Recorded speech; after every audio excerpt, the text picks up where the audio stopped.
Yo les amis, on se retrouve encore une fois pour une nouvelle vidéo de l'une des actualités footballistiques du moment. On parlera de Ousmane Dembélé, on le sait, transféré au FC Barcelone tout récemment. Et à propos, il y a une vidéo qui est consacrée, je vous ai mis le lien en description.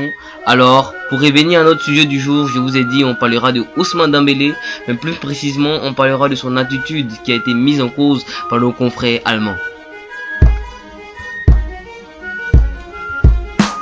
Transféré au FC Barcelone dans les derniers jours du mercato, le milieu de terrain français Ousmane Dembélé n'a pas laissé que de bons souvenirs au Borussia Dortmund, notamment chez certains agents de joueurs.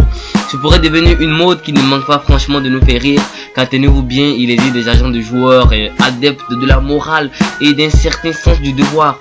On ne sait pas s'ils sont nombreux et on en doute, mais en Allemagne, il y en a un qui tient à ce que ses clients se comportent de la meilleure des manières. Lui, c'est Volker Struff, qui gère notamment les intérêts de Toni Kroos, le milieu de terrain allemand du Real Madrid.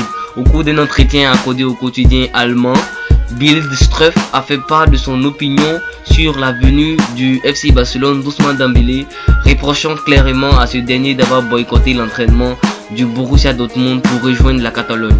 Alors il disait: je suis énervé car ses conseils se sont assurés qu'il ne s'entraîne pas, le comportement du joueur n'est pas correct. Il a séché de manière injustifiée les entraînements du Borussia Dortmund alors que c'est une décision consciente. Ce comportement doit se punir. Moi, je me séparerai immédiatement d'un joueur qui fait ça. Soit des dizaines de joueurs à travers l'Europe chaque année en toute fin de mercato, festival, alors vous vous imaginez donc.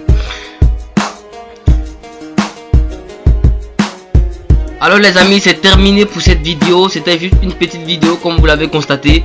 J'espère que ça vous a plu. Si oui, n'oubliez pas de me le prouver par le petit pouce bleu. Et par la même occasion, abonnez-vous à ma chaîne YouTube si vous voulez rester dans le parfum de l'actualité du football. Allez, merci d'avoir visualisé et à bientôt. C'était Monsieur Spen.